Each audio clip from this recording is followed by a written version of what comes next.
नमस्कार, आप देख रहे हैं दी ललन टॉप और मैं गरिमा। 30 जुलाई शुक्रवार टोक्यो ओलंपिक्स में भारत की badminton star PV Sindhu medal के और भी करीब पहुंच गई हैं। शुक्रवार को क्वार्टर फाइनल मुकाबले में सिंधु ने जापान की योकोने यामागुची को हराकर सेमीफाइनल में प्रवेश कर लिया है, जिससे भारत की बैडमिंटन में मेडल की उम्मीद बरकरार है। कैसा रहा सिंधु का match? World champion PV Sindhu और यामागुची के बीच मुकाबला बेहद कड़ा रहा। पहले सेट में दोनों के बीच कांटे की टक्कर हुई, लेकिन सिंधु ने लगातार बढ़त बनाए रखी। ढीली शुरुआत करने के बावजूद पीवी सिंधु गेम पॉइंट्स में यामागुची से आगे रही। गेम के आगे बढ़ने के साथ उन्होंने रफ्तार पकड़ ली और यामागुची से 11-8 के पॉइंट्स के साथ आगे निकल गई। 23 मिनट तक चले इस सेट को सिंधु ने आखिर में 21-13 से जीत लिया। इस सेट में सिंधु ने बेहद शानदार डिफेंस और मास्टर क्लास खेल दिखाया। यामागुची सिंधु के आगे मुश्किल में दिख रही थी। दूसरे सेट में भी सिंधु ने दबदबा बनाए रखा और यामागुची के ऊपर 11-6 की बढ़त बना ली, लेकिन इसके बाद यामागुची ने शानदार वापसी की। उन्होंने डटकर सिंधु के सामने रैलियां बनाई। वो सिंधु को थकाने की कोशिश करने लगी।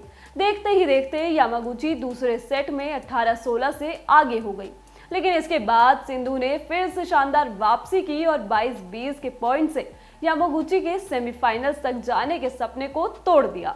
सिंधु और यामागुची के बीच खेला गया ये मुकाबला 56 मिनट तक चला। 2016 के रियो ओलंपिक्स में सिल्वर मेडल जीतने वाली पीवी सिंधु अब टोक्यो ओलंपिक्स में मेडल जीतने से सिर्फ एक जीत दूर है। कोच ने कैसे की सिंधु की मदद? इस जीत के बाद पीवी सिंधु ने बताया कि किस तरह से उन्होंने यामागुची को हराया। सिंधु ने यह भी बताया कि कैसे चलते मैच में कोच ने उनकी मदद की। सिंधु ने कहा, मैं बेहद खुश हूँ, लेकिन ये अभी खत्म नहीं हुआ है। मुझे अब बस वापस जाकर आराम करना है और अगले मैच के लिए तैयार होना है। मैं खुश हूँ, लेकिन मुझे अगले मैच की तैयारी में लगना है। सिंधु ने टोक्यो ओलंपिक्स पर कहा, मुझे लगता है कि मैंने इसके लिए कड़ी मेहनत की है और ये अभी खत्म नहीं हुआ है। मुझे अगले मैच की तैयारी करनी है और उस पर फोकस करना है। अगला मैच काफी ज्यादा महत्वपूर्ण है। सिंधु ने मैच का जिक्र करते हुए कहा, मैच में कुछ लंबी रैली हुई। सेकंड गेम काफी महत्वपूर्ण रहा।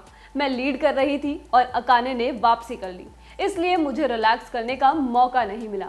हालांकि मुझसे कुछ गलतियां भी हुई। सिंधु ने बताया कि जब यामागुची 2 गेम पॉइंट्स पर थी तो कोच टे सेंग ने किस तरह से उनकी मदद की। सिंधु ने कहा, वो गेम पॉइंट पर थी तो मैं नर्वस नहीं थी। मेरे कोच ने कहा, कोई बात नहीं, सिर्फ फोकस बनाए रखो, तुम पार निकल जाओगी। वो लगातार मुझे सपोर्ट करते रहे। टोक्यो में बैडमिंटन का हाल। टोक्यो ओलंपिक्स में बैडमिंटन में भारत के प्रदर्शन की बात की जाए तो पीवी सिंधु बैडमिंटन में भारत का प्रतिनिधित्व करने वाली अकेली खिलाड़ी बची हैं। मेन सिंगल से साई प्रणीत अपने दोनों ग्रुप मुकाबले हारकर पहले ही बाहर हो गए, जबकि सात्विक साईराज, रैंकी रेड्डी और चिराग शेट्टी की मेंस डबल जोड़ी अपने 3 में से 2 ग्रुप मुकाबले जीतने के बावजूद नॉकआउट में जगह नहीं बना पाई हैं। इस स्टोरी में बस इतना ही। आप देखते रहिए दी ललन टॉप। शुक्रिया।